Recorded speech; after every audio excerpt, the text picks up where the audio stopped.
Mga gwapo, mga gwapa dyan. Oh, mga naligo na ako kay... Ay, ano na pala yun? Magbabasahin ko to uli kasi ito binigay sa akin, ha? Ito binigay sa akin ngayon. Nasa...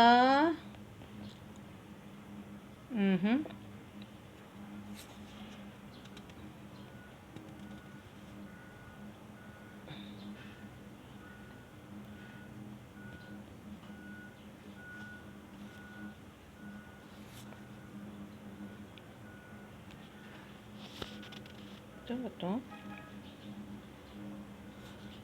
Laman pa siya to ako.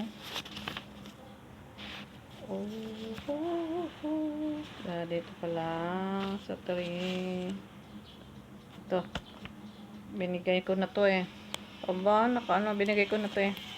Babasahin ko to uli sa 2 Corinto 2. 2 Corinto 2. Ipinasya kong huwag muna kayong pumunta riyan para hindi kayo madulutan ng panibagong kalumbayan, sapagkat kung dulutan ko kayo ng kalumbayan, sino pa ang aaliw sa akin? Hindi ba kayo rin? Kaya't sumulat muna ako sa inyo. Sa gayon, pagpunta ko riyan ay hindi nalungkot ang idudulot ninyo sa akin. Kayo na dapat magpasaya sa akin, sapagkat naniniwala kong ang kaligayahan ko'y kaligayahan din ninyo. Ang puso ko'y tigib ng hapis at pag-aalala ng sulatan ko kayo, at hindi kakaunting luha ang tumulo habang sinusulat ko iyon. Sinusulatan ko kayo kundi upang dulutan ng kalungkutan, kundi upang ipadama sa inyo kung gaano kalaki ang aking pagmamahal. Kita mo, sinulatan tayo ni Jesus. Amen. Sinulatan tayo ng Panginoon, di ba? Sulat muna ang binibigay niya sa atin bago siya pumarito sa ating mundo. Para naman daw, dulutan siya natin, salubungin natin siya at dulutan ng kasiyahan. Dahil siya naman talaga ang dapat nating pasayahin. Hindi, alam nyo na kung sino yon.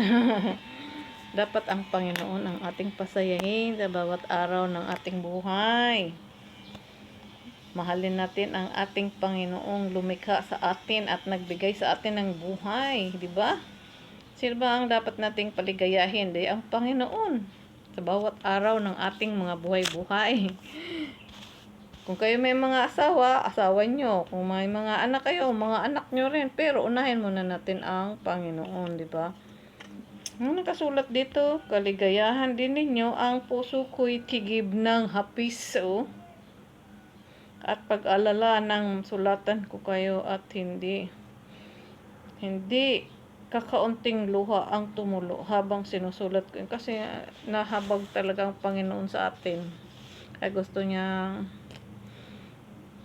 sinusulatan muna niya tayo para malaman natin ang lahat ng tuntunin na kailangan nating malaman para sa pagsunod sa kanyang mga tuntunin, pagsunod natin.